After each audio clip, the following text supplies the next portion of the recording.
What's up guys, welcome to the Anime Source. I'm your host Jovan. Today we're talking about the second most erotic bunny girl, Playboy still holding number one. We're talking about the anime Bunny Girl Senpai. This show starts with the main character Sakuta Asusagawa, a sophomore in high school near Enoshima. He meets a wild, yet very erotic, bunny girl in a library of all places. For some reason, no one else can see this enchanting girl. How did she become invisible? As Sakuta searches for answers to help Mai, the bunny, they spend more time together, and he eventually learns of her hidden feelings. However, this isn't the end of the abnormalities Sakuta experiences. The genres associated with this anime is comedy, romance, school, supernatural, although personally, I would add in psychological, and I'll get to it in just a minute. Okay, so if you haven't already watched the anime, you probably don't already know that the main idea of this anime stems around the idea of puberty syndrome, and they define it as the abnormal experiences rumored on the internet to be caused by sensitivity and instability during adolescence. So basically, stuff that has happened to them in their childhood has gone ahead and affected them later on during their puberty stages. So before I go more in depth into puberty syndrome and what I personally think about this anime in general, I want to go ahead and cover the pros and cons of this anime, starting with cons. Con number one, most of the story progression is in the last couple of episodes. I understand that you can't really get hit with the best episodes in the beginning. They gotta prolong the life of the anime. I feel like some people who are pretty impatient wouldn't give the anime the light of day or the chance to really prove itself. So I think that's kind of one con, but I mean, from me to you, I'd say go ahead and try it, stick through it, be patient. And then con number two, the ending left me a little empty due to Kaede losing her memories after the puberty syndrome. So other than that, that's really all that's left from my cons. So I'm gonna go ahead and start with my pros. Pro number one, I found myself constantly trying to decipher the mysteries along with the characters. So I love when an anime does this. It makes me feel so engaged into the anime and it brings my attention to it so much more. I love trying to decipher problems along with them, and it just brings me into the ride with them. Pro number two, I like how they use the psychological aspect in their problems. So every little problem, they kind of magnified it and made it bigger. They brought more attention to it. They didn't just overlook it. Pretty much the psychological problems they had in their childhood is what this anime is all about. And that's what I love. Pro number three,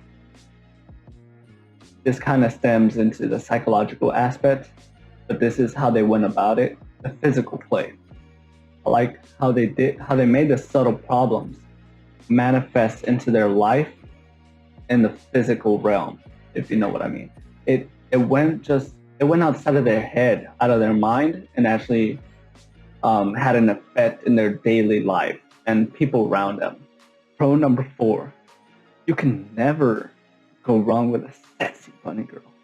All right. This is where the spoilers begin. This is my idea on Kaede's puberty syndrome. All right, so first off, at the end of the anime, when she had those problems, the scars started showing up on her body again. She went to the hospital, and her brother was right there with her. And this entire time he was worried that she might not get her memories back, that she might lose everything that had happened between the time that she was in that puberty syndrome. So she woke up and all she knew was everything before the puberty syndrome. So everything in between was just non-existent. And this really brought him to pretty much despair, because he had, I believe, because he had built a meaningful relationship with his sister and built so much more memories, and he had written down so much goals, and they accomplished them together, therefore bringing their bond closer and making it stronger. When Kaede went to the hospital, after she had woken up and Sakuta realized that she didn't regain any of her memories, she practically lost everything during the puberty syndrome, and she was back to her old self. He went out of the room, he basically stormed out of there, and in such despair, he ran out and collapsed on the floor outside of the hospital, where this girl he knew from his childhood came up to him and tried lifting him up and comforting him. This has only been the second time he's ever seen her, and they've really interacted as if they knew each other. He's seen her before for somebody that looks like her. He's interacted with her, but she didn't know him. So we're led to believe that Sakuta has his own puberty syndrome because we've seen the scars on him as well. But to the extent that he imagines this girl whenever he has traumatizing events going on. And so this girl picks him up and she takes him to his apartment where he takes care of him. He tells him to go wash up, and he goes to the bathroom and he takes a bath. He's lying there in the bathtub and he's crying. He's in so much pain because he pretty much lost his sister as he knew her recently.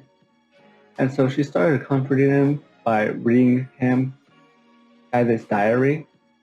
In her diary, Kaede declared that even she knew that her Oni-san regretted seeing the pain Kaede was put through during the years she was bullied.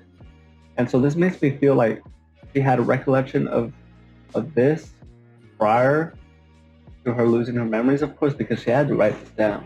And so my question was like, when I first saw this, did she know this the entire time, or did she? I feel like at first when I was thinking this, I feel like she had her memories the entire time and she kind of was in a denial kind of state. But now I know that she started regaining her memories, and so with that came her memories of when she was being bullied and afterwards as well. So she became more self-aware of the things that were going on around her and the pain that it was causing her brother Sakuta. She knew that he regretted not being able to do anything to help. He was basically out of control in what she was feeling, and he didn't know how to handle it.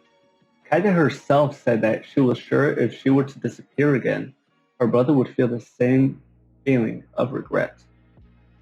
And so Kaede decided to set and achieve goals with her Oni-san. Kaede wanted him to know he had made many of her dreams come true, from stepping outside for the first time, eating at Mai-san's place, going to the beach, and finally school. She did so many things with him. She wanted to create great memories with him so that he will never again feel as if he was useless to her. So this has been my review over Bunny Girl Senpai. I really hope you enjoyed it. I really recommend this anime if you're not too busy catching up on all the other great anime that are out right now. Be patient with it. It's going to get better. And so with that said, like and share if you really like this video. Comment down below your thoughts on it, and if you want to add your own point of view or debunk the scenes from the anime yourself, I'd love to hear all of them. We'll catch up next time on the Anime Source.